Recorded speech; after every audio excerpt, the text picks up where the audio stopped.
안녕하세요, 햇살야담입니다. 구독과 좋아요는 햇살야담을 지속하는 큰 힘이 됩니다. 이것은 탐욕으로 가득했던 한 벼슬아치가 단 하루 만에 모든 것을 잃게 된 이야기입니다. 조선 중기 한양에서 서쪽으로 사흘 거리에 있는 영천고을에는 김사또라는 자가 있었습니다. 백성들 사이에서는 그의 이름만 들어도 고개를 절레절레 흔들었습니다. 탐관오리라는 말이 따로 필요 없을 정도로 그는 백성들의 고혈을 짜내어 제 배만 불렸던 자였습니다. 세금은 10배로 받아내고 억울한 일로 찾아온 백성에게는 뇌물을 받지 않으면 판결조차 내리지 않았습니다. 그렇게 10년을 영천고을을 다스리는 동안 김사또의 창고에는 재물이 넘쳐났고 백성들의 살림은 하루하루 궁핍해져 갔습니다. 어느 봄날 김사또의 관아 앞에 한 여인이 나타났습니다. 흰 상복을 입은 젊은 여인 소희였습니다. 그녀는 떨리는 목소리로 억울함을 호소했습니다. 그녀의 아버지가 김사또에게 거짓 죄명을 뒤집어 쓰고 옥에 갇혀 있다가 병으로 죽었다는 것이었습니다. 김사또는 코웃음을 쳤습니다. 증거도 없는 일이라고 제 아버지가 죄를 지었으니 벌을 받은 것이라고 당당하게 말했습니다. 소희는 무릎을 꿇고 울부짖었지만 김사또는 하인들을 시켜 그녀를 내쫓았습니다. 관아 앞에서 끌려나가는 소희의 목소리가 오래도록 메아리 쳤습니다. 하늘이 알고 땅이 알 것입니다. 김사또는 귀찮다는 듯 손을 저으며 관아 안으로 들어갔습니다. 그날 밤 김사또는 술에 취해 골아 떨어졌습니다. 꿈속에서 이상한 장면이 펼쳐졌습니다. 하얀 옷을 입은 무당이 나타나 그의 앞에서 방울을 흔들었습니다. 방울 소리가 울릴 때마다 그의 몸이 이상하게 떨렸습니다. 무당은 날카로운 목소리로 말했습니다. 거짓을 밥 먹듯 하는 자에게는 응당한 대가가 따르는 법이다. 이제부터 그대가 거짓을 입에 담을 때마다 그 거짓이 소리가 되어 세상에 드러나리라. 김사또는 꿈에서 소스라치게 놀라 깨어났습니다. 온몸이 땀으로 흠뻑 젖어 있었습니다. 옆방에서 자고 있던 하인 돌쇠를 불렀습니다. 꿈일 뿐이라고 스스로를 달래면서도 가슴 한편이 불안하게 두근거렸습니다. 다음 날 아침 김사또는 평소와 다름없이 관아로 출근했습니다. 그런데 이상한 일이 벌어졌습니다. 아침 조회에서 상급 관리가 물었습니다. 영천고을의 세금 수납은 순조로운가? 김사또는 자신 있게 대답했습니다. 예, 백성들이 모두 기쁜 마음으로 세금을 바치고 있사옵니다. 그 순간이었습니다. 쾅! 엄청나게 큰 소리가 관아 안을 울렸습니다. 모든 사람이 놀라 김사또를 쳐다봤습니다. 김사또의 얼굴이 새빨개졌습니다. 방금 그의 엉덩이에서 천둥 같은 방귀 소리가 터져 나온 것이었습니다. 김사또는 당황해서 말했습니다. 아, 아닙니다. 제가 아침에 뭘 잘못 먹었나 봅니다. 그러자 또다시 뿡 하는 소리가 터졌습니다. 김사또는 황급히 자리를 피했습니다. 관아 뒤편 조용한 곳에서 숨을 골랐습니다. 분명 어젯밤 꿈이 생각났습니다. 설마 그 무당의 저주가 진짜란 말인가? 김사또는 스스로 테스트를 해보기로 했습니다. 나는 오늘 아침 죽을 먹었다. 아무 일도 일어나지 않았습니다. 그는 안도의 한숨을 쉬었습니다. 하지만 다음 문장을 말하는 순간 나는 백성들을 사랑하는 훌륭한 관리다. 뿡! 또다시 요란한 방귀 소리가 터져 나왔습니다. 김사또는 그제야 깨달았습니다. 진실을 말할 때는 아무 일도 없지만 거짓을 말할 때마다 방귀가 나온다는 것을.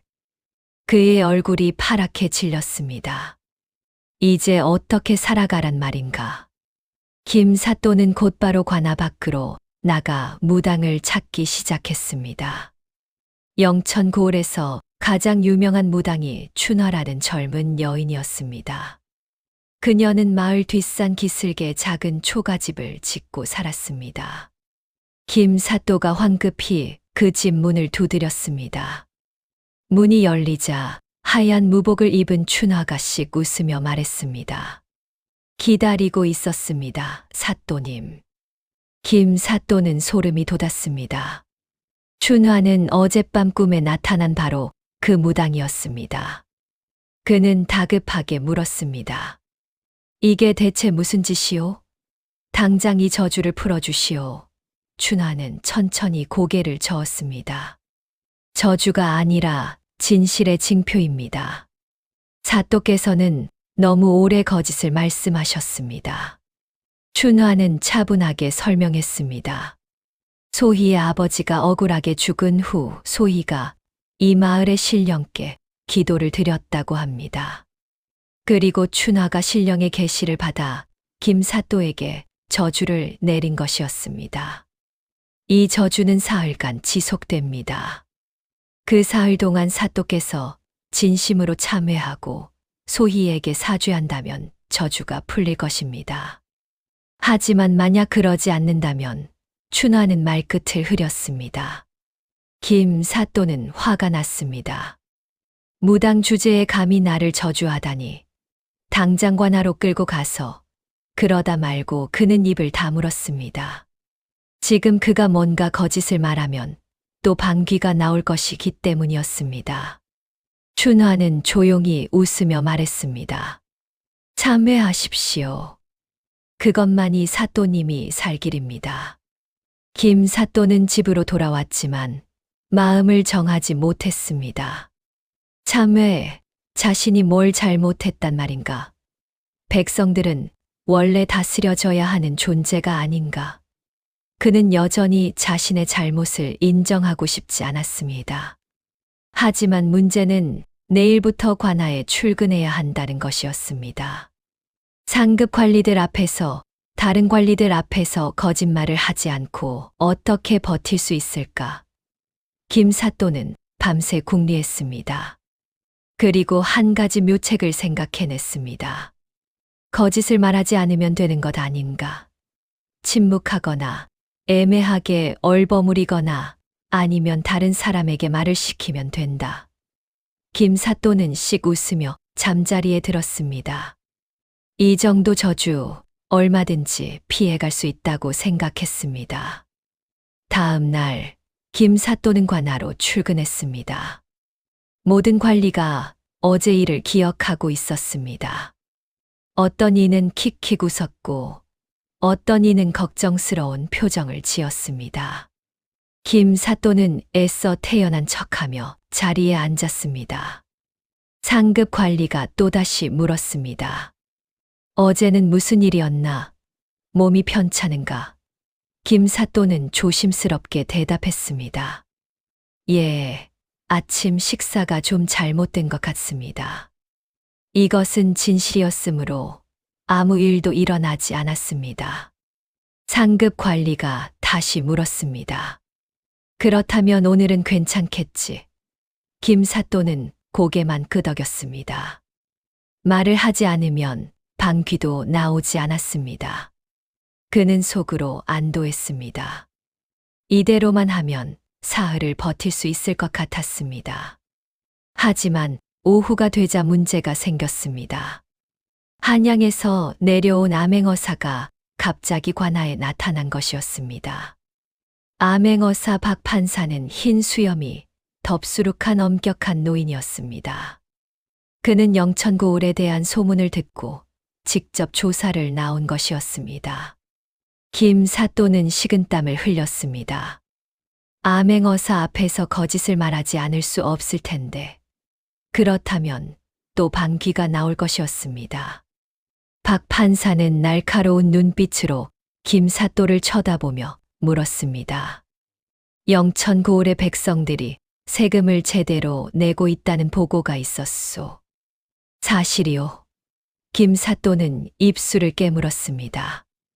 만약 거짓으로 그렇습니다라고 대답하면 방귀가 나올 것이고, 진실을 말하면 자신의 비리가 드러날 것이었습니다. 김사또는 궁지에 몰렸습니다. 그는 애써 미소를 지으며 말했습니다. 제가 최선을 다해 고을을 다스리고 있사옵니다. 이것은 애매한 대답이었고, 엄밀히 말하면 거짓도 아니고 진실도 아니었습니다. 다행히 방귀는 나오지 않았습니다. 하지만 박 판사는 만족하지 않았습니다. 최선을 다했다는 게 무슨 뜻이오?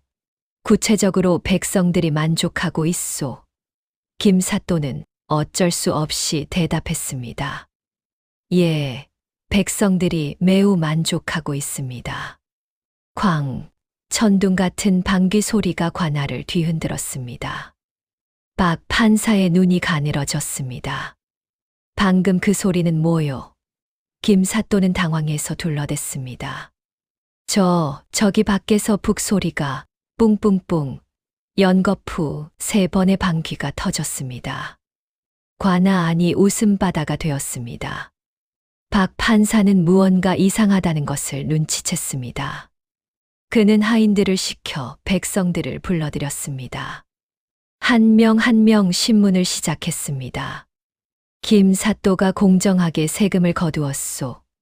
백성들은 두려워하면서도 조금씩 진실을 말하기 시작했습니다. 아니옵니다. 세금을 10배나 더 받았습니다. 억울한 일이 있어도 뇌물을 바치지 않으면 판결조차 해주지 않았습니다. 김사또는 그때마다 변명을 늘어놓았습니다. 그건 오해입니다. 쾅, 제가 언제 그랬습니까? 뿡, 모두 거짓말입니다. 뿡뿡뿡. 김사또가 말을 할 때마다 방귀가 터져 나왔고, 이제는 관아 안의 모든 사람이 무슨 일인지 깨달았습니다. 김사또가 거짓말을 할 때마다 방귀가 나온다는 것을. 박 판사는 냉정하게 말했습니다. 김사또, 이것은 하늘의 징표요. 당신의 거짓과 탐욕이 이미 하늘에 닿은 것이요. 김사또는 무릎을 꿇었습니다. 이제 더 이상 변명할 방법이 없었습니다. 그가 입을 열 때마다 방귀가 나왔고, 그것은 곧 그의 거짓을 증명하는 것이었습니다. 박 판사는 추가 조사를 명령했습니다. 김사또의 집을 수색한 결과 엄청난 양의 재물과 증거 문서들이 발견되었습니다. 김사또가 지난 10년간 얼마나 많은 백성을 착취했는지, 얼마나 많은 뇌물을 받았는지가 모두 드러났습니다. 그 중에는 소희의 아버지를 거짓 죄명으로 옥에 가둔 기록도 있었습니다. 김사또는 그저 고개를 숙인 채 아무 말도 하지 못했습니다. 저녁 무렵 소희가 관아로 불려왔습니다. 박 판사는 그녀 앞에서 김사또의 죄를 낱낱이 밝혔습니다. 당신 아버지는 억울하게 죽으셨소. 김사또가 땅을 빼앗으려고 거짓 죄명을 씌운 것이요. 소희는 눈물을 흘렸습니다. 슬픔의 눈물이자 동시에 안도의 눈물이었습니다. 아버지의 억울함이 드러난 것이었습니다. 박 판사는 김사또를 향해 물었습니다. 사죄하겠소. 김사또는 떨리는 목소리로 말했습니다. 제가 잘못했습니다. 이것은 진심이었으므로 방귀는 나오지 않았습니다. 하지만 소희는 고개를 저었습니다. 사죄받아야 할 사람은 저 혼자가 아닙니다. 영천고을의 모든 백성이 사또에게 고통받았습니다. 박 판사는 고개를 끄덕였습니다. 옳은 말이요. 그는 다음 날 아침 고을의 모든 백성을 관아 마당에 모이게 했습니다. 수백 명의 백성이 모여들었습니다. 그들은 무슨 일인지 궁금해하며 수군거렸습니다. 박 판사가 높은 곳에 서서 선언했습니다. 김사또는 지난 10년간 이 고을을 착취하고 백성을 괴롭혔소. 그 죄가 하늘에 닿아 이제 하늘이 징표를 보이셨소. 김사또가 거짓을 말할 때마다 그 거짓이 소리로 드러나게 하신 것이요. 백성들은 웅성거렸습니다. 정말 그런 일이 가능한가? 박 판사는 김사또를 앞으로 불렀습니다. 자, 이제 백성들 앞에서 진실을 말하시오. 아니면 거짓을 말해보시오. 김사또는 백성들 앞에 무릎을 꿇었습니다. 그는 떨리는 목소리로 말하기 시작했습니다. 저는 여러분을 착취했습니다. 방귀가 나오지 않았습니다. 진실이었기 때문입니다. 세금을 10배로 받았고 뇌물을 받지 않으면 판결을 미루었습니다. 여전히 방귀는 나오지 않았습니다. 억울한 사람들을 옥에 가두고 땅을 빼앗았습니다. 김사또의 고백이 계속될수록 백성들의 표정이 굳어갔습니다. 어떤 이는 눈물을 흘렸고 어떤 이는 분노로 주먹을 떨었습니다. 김사또는 모든 것을 고백했습니다. 그가 저지른 모든 비리와 악행을. 그리고 마지막으로 말했습니다. 저는 용서받을 자격이 없습니다. 다만 제 죄값을 치르겠습니다. 관아 마당이 오래도록 조용했습니다. 백성들은 복잡한 표정으로 김사또를 바라봤습니다. 분노, 슬픔, 안타까움이 뒤섞인 표정이었습니다. 그때 한 노인이 입을 열었습니다. 사또께서 진심으로 뉘우치신다면 저희도 용서할 수 있습니다. 하지만 그저 말로만 그러시는 건 아니겠지요? 김사또는 고개를 들었습니다. 무엇을 하면 되겠습니까? 노인은 말했습니다.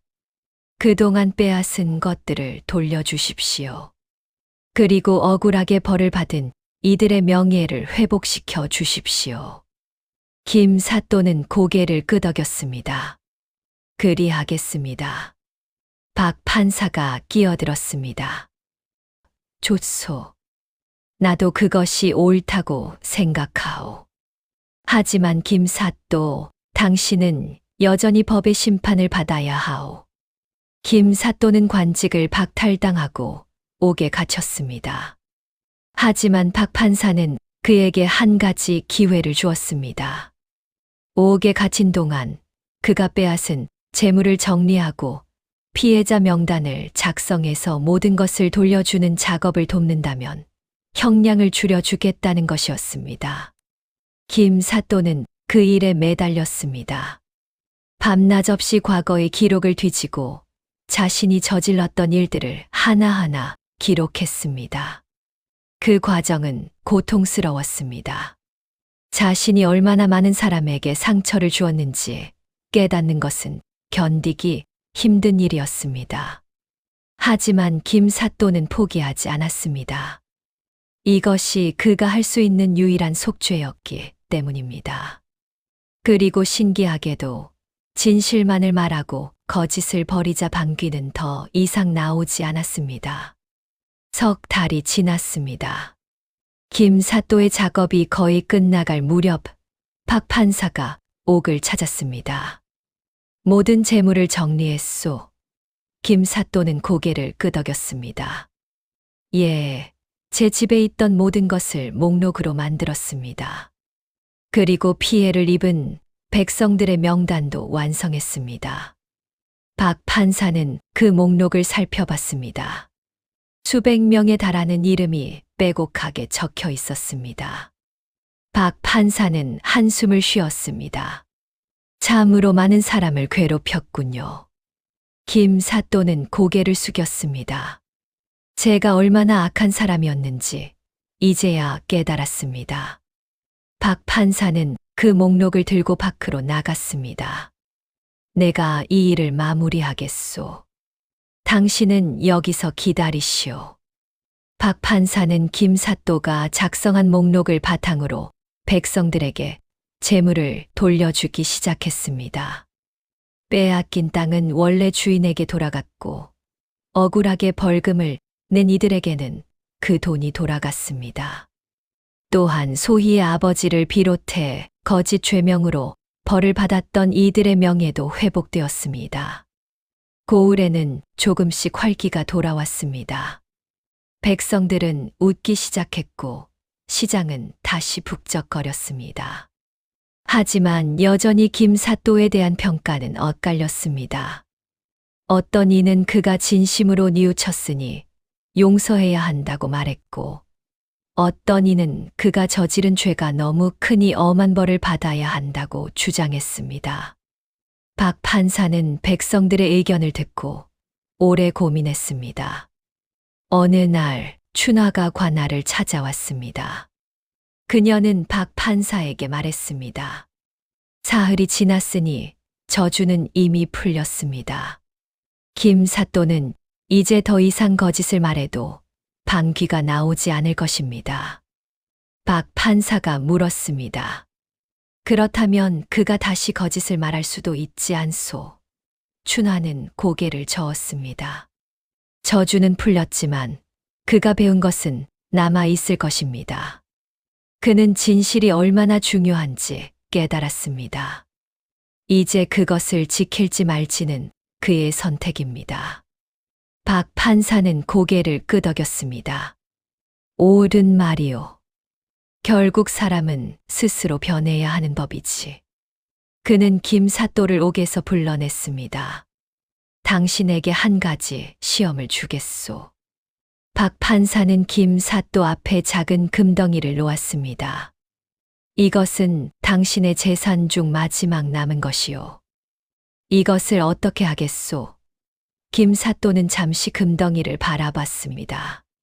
과거의 그였다면 당연히 그것을 숨기고 자신을 위해 사용했을 것입니다. 하지만 이제 그는 달랐습니다. 그동안 제가 돌려주지 못한 사람들이 아직 남아 있습니다.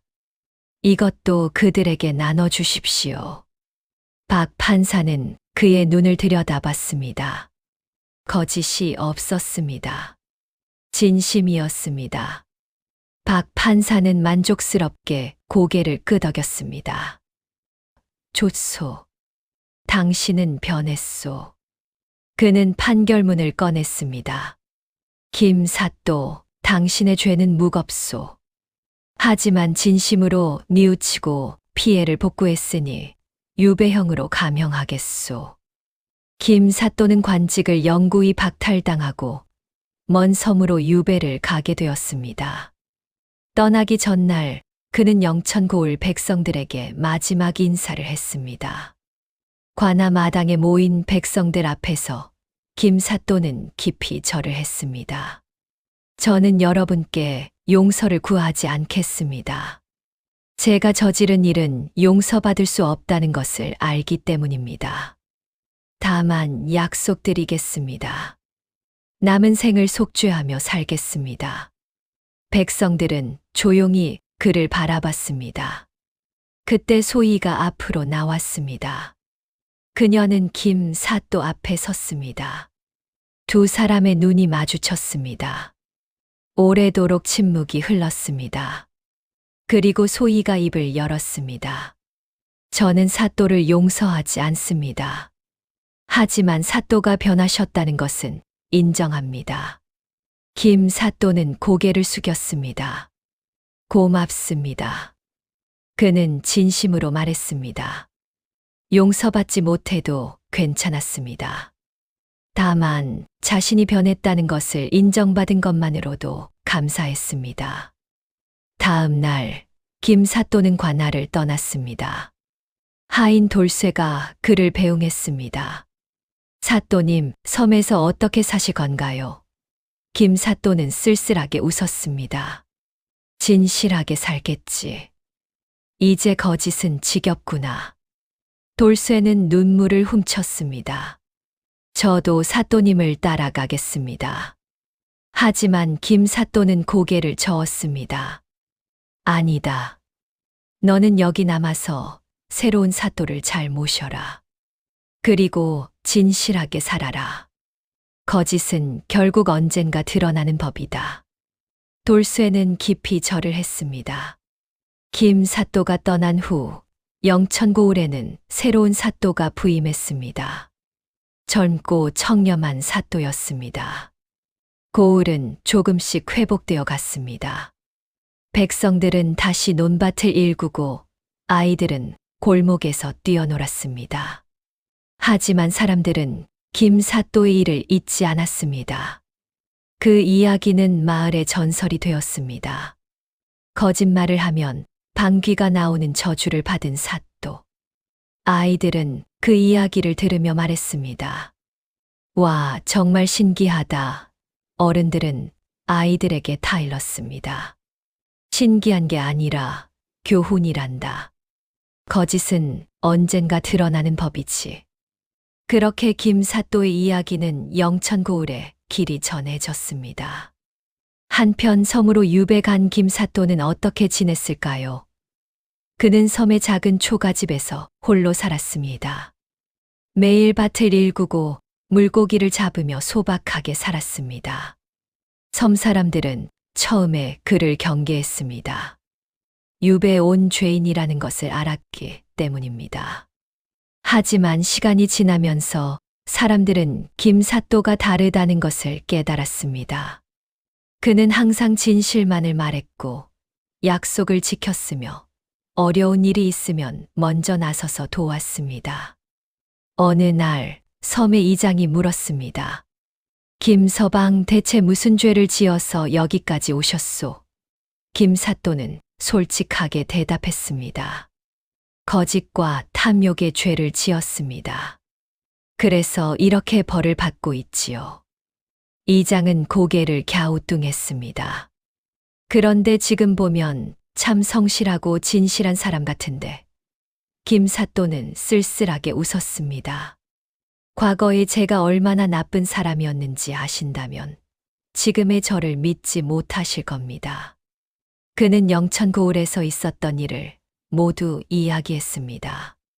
거짓말을 할 때마다 방귀가 나오던 일, 백성들을 착취했던 일, 그리고 마침내 참회했던 일까지.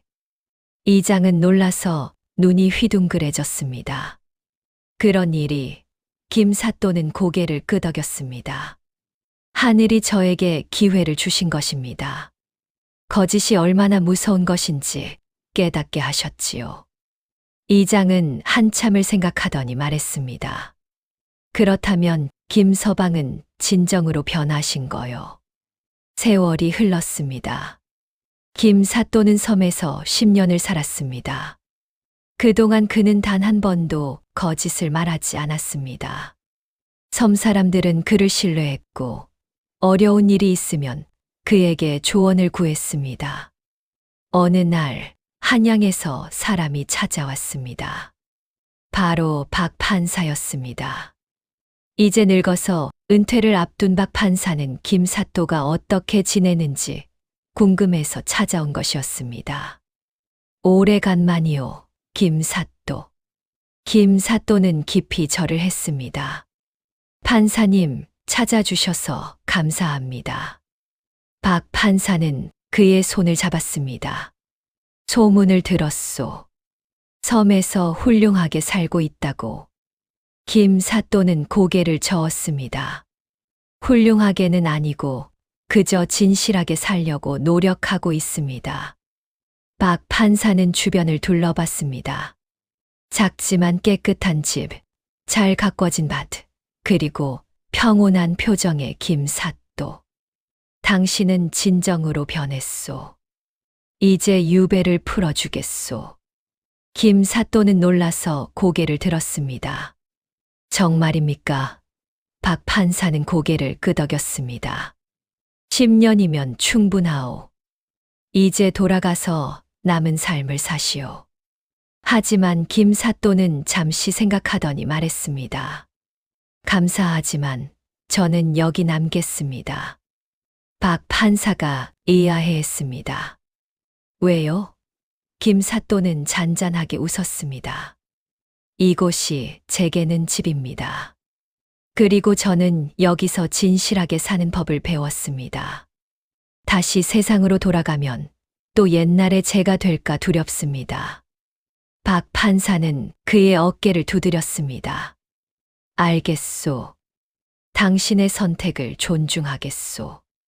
박 판사가 떠난 후 김사또는 다시 평온한 일상으로 돌아갔습니다. 밭을 일구고 바다를 바라보며 진시하게 살았습니다. 가끔 그는 영천 고을을 떠올렸습니다. 소희는 잘 지내고 있을까? 돌쇠는 어떻게 됐을까? 백성들은 행복하게 살고 있을까?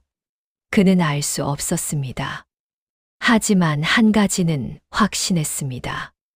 자신이 저지른 잘못은 절대 잊어서는 안 된다는 것을. 그리고 남은 생을 진실하게 살아야 한다는 것을. 해질 무렵 김사또는 바닷가에 앉아 노을을 바라봤습니다. 붉은 노을이 바다를 물들이고 있었습니다. 그는 조용히 중얼거렸습니다. 거짓은 언젠가 드러난다. 하지만 진실은 영원히 남는다. 그리고 그렇게 한 탐관오리의 이야기는 끝이 났습니다. 거짓에서 진실로, 탐욕에서 참회로 변해간 한 사람의 이야기였습니다.